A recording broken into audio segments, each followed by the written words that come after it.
Yo, what's going on? And it's Caesar Pizzo at Lone Wolf Paintball, and we're doing another tech video here at Lone Wolf Paintball. This time we've got the CS3 right in front of you. Right, Fitzy? Yeah, and who's right the best there. source in tech talk? The best source for tech talk is Lone Wolf Paintball. .com. All right, here we go. We're going to be talking about the LP core. Boom. And that's how it comes out right there. Is it the OP or the OPR core? I'm not 100% sure. I should know all this, but you know what? I'm just going to call it the OP core. It just works. Yes, sir. Watch this. Oh. You seen it all being disassembled right in front of your eyes? It's really easy. Just make sure you keep everything in front of you so this way you know how to disassemble it and put it back together. It's like labeling screws, right? Yep. So we got the, and then we got the actual. All right. So that's how you disassemble the whole core itself. There's, ID O-rings inside of this. You grease up on the inside of that part there. You want to take the back cap off. You unscrew the screw right here. Can you see it? Mm-hmm. Just unscrew that. Then there's a plunger inside there. But you don't need to disassemble any of this stuff. There's no need to any maintenance whatsoever. No, you don't need to grease anything in there. So, again, like I've always said before, you want to lightly lubricate every metal surface and O-ring surface as possible. And then if you want to get underneath the O-rings, just pull them off, get underneath the O-rings, grease underneath the O-rings, and then put them back on. Like again, I love using Ultra Silk Performance Lubricant. It's the highest performance lubricant on the market. I know the manufacturers always give you, but if you want a little bit edge performance, switch to Ultra Silk. Get underneath the O-ring groove. What's gusto, that? Right? A little extra gusto. Yeah. So I've found it, in my personal experience, the actual performance increase, if you were to take off all the grease that the factory put on and go to Ultra Silk, you're going to get between a 7 to 9% better efficiency. I mean, the smoothness of the gun, everything, the efficiency by far. If you can increase it by just a little bit, it's a lot. So go ahead and just put the O-ring back on. Same thing, grease that up. And then if you want to do the inside of the can itself, go inside and just go around the can itself. You don't want to go a lot. Little goes a long way. Like I said, I've used the actual soldering brush that you get for any hardware store. I mean, you can use a paintbrush, you can use a Q-tip, whatever it is. So basically you've got, and then it goes in this direction right here. So, and then on the actual spring itself, since it's metal to metal, on the spring guide and the spring itself, I like to put a little bit of boom juice on it. When you get the boom juice, you see this white little stuff in the bottom? That's the actual silkiness. That's what makes the lubricant work. So you want to shake up really well. And what you do is you put a drop on the top of this. And when it goes inside the actual pin, it lubricates the metal surface. So. Okay. All right. Nice little. So right there. Trick of the trade. And then what you're doing is you take the pin and now you've got the metal lubrication. So then you go ahead and you can stick that inside your switch. Then the actual spool goes inside of that. And then you've got your extended air chamber that goes in between those two. Let me line that up. Same thing on all the O-rings, maintenance-wise. Because right there, that O-ring right there seals inside the actual bolt guide. So this is moving up and down, which is actually sealing up inside here.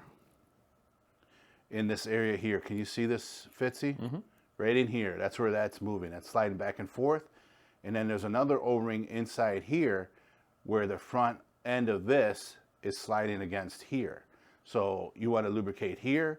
So basically you're lubricating here and you're lubricating here. That's what's moving inside the bolt guide itself.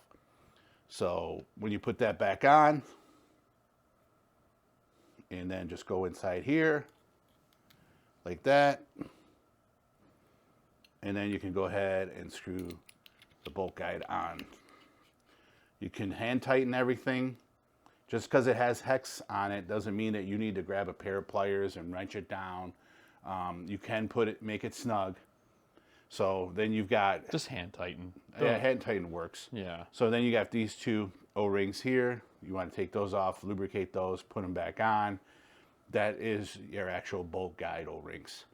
These are the actual O-rings that do the most movement. They wear out the most. I don't see them, they wear out the most, but they're the ones that will wear out on you. That's where, like, if you're going to have a problem, check Yep. those. So, Yeah. Like, if you're leaking down the bolt, that would be one that you would want to, leaking out of the chamber or anything like that, you want to be looking at leaking one of down the those. bolt is going to be the first one here, would be that The stem inside there. Yeah. So, same thing, take the O-rings off, then put them back on. So, and then nice and lubrication. I like to take the front bolt O-ring off when I stick it back into the can. And then you've got the other dynamic O-ring inside the can here that needs to be lubricated. Take it out, lubricate underneath it, and then put it back in. The reason why I recommend you taking the O-ring out and lubricate underneath, because eventually that lubricant's going to get pushed out and you will not have to worry about having a dry O-ring underneath. So stick that in there, then go ahead and put your bolt front O-ring on, and then go ahead and assemble your actual can to the bolt guide, and you should be all set and ready to go. And that's pretty much just the maintenance on the bolt, That's right? just the basic maintenance of the bolt system. And that's really all the maintenance you really have to do? Yeah, I mean, unless, you know... Like a weekly thing, a monthly thing? I would do this maybe every 7,500 shots. 7,500 shots. That's less than 2 cases. No, it's about 3 cases. Wait, math. 2,000 Okay. rounds in a case. About, yeah. So if you realistically shoot 3 cases and you want to just do some little maintenance on it, a lot of people go longer. I mean, but the thing is you want to do preventative maintenance on the gun, and you want to keep everything nice and lubricated. And I say, you know, 3 cases, you should be good. You push it to 10,000 rounds, you know, you're talking 5 cases, you can. If you play once a year, then I would recommend you physically, like, lubricate your gun after you're done playing, and you don't put it away dry. You know what I mean? Just keep it. Do you glob it? Like you'd like glob it like storage? Yeah, I mean, you don't have to physically glob it, but you don't want to pull it out of storage with globbed, you know, because otherwise you're just going to take all that grease and shoot it down your barrel. And do you have any like things that may go wrong? Like not necessarily like it's gonna go wrong, but like something that maybe like you have like a weird. I mean, it's not that it's going to go wrong, but if you ever hear like a leak coming out of your grip frame, that means that the actual solenoid itself inside the manifold, that little switch inside the manifold itself is dry. So I take it out, clean it, lubricate it, put it back in, and see if that seals up. If it doesn't, it's that big O-ring on the back side of it. But besides that, I mean, don't get any water in the gun, because if you get water inside this gun, you're going to short circuit the board.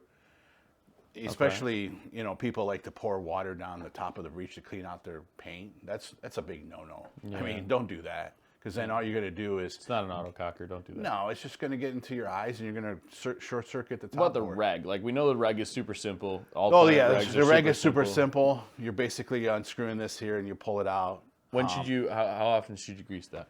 Oh, that doesn't even. I'd say probably 15, 20,000. Really? Would just, you know, get in there, clean it up, put it back together. But that's real simple. Basically, you're unscrewing this, and if you get in a really extreme velocity fluctuation, that means the regulator seat's dirty. If you get any moisture in your bottle and it sends it into the gun, then you're going to get a fluctuation in velocity. So you need to make sure that your bottles. There's another video about, you know, regulator maintenance, flushing out your bottles and stuff like that. I think in that video we basically said if you don't know what you're doing, stay out of your regulator. Yeah. So correct. Yeah. Yeah. Other than that, that's pretty much it for the CS3. Correct. I mean, it's super simple. You pay for the convenience. It's a tank. It does the work. It wins tournaments. Oh yeah. I mean, it is the Humvee of today's modern paintball technology. I mean, it's built, you know. And then remember, don't over grease, because if you over grease, you're going to just shoot down your barrel, and it's just going to be very inaccurate for you. So you're going to have to clean it all out. Yeah. If you want to grease your gun and then dry fire it without your barrel on it, do that so it blows out any grease into a paper towel, cloth, your hand, whatever. But that's a lot of times people make that mistake that if they over grease it, it's going to just shoot the grease down the barrel. Okay. But, you know what I mean?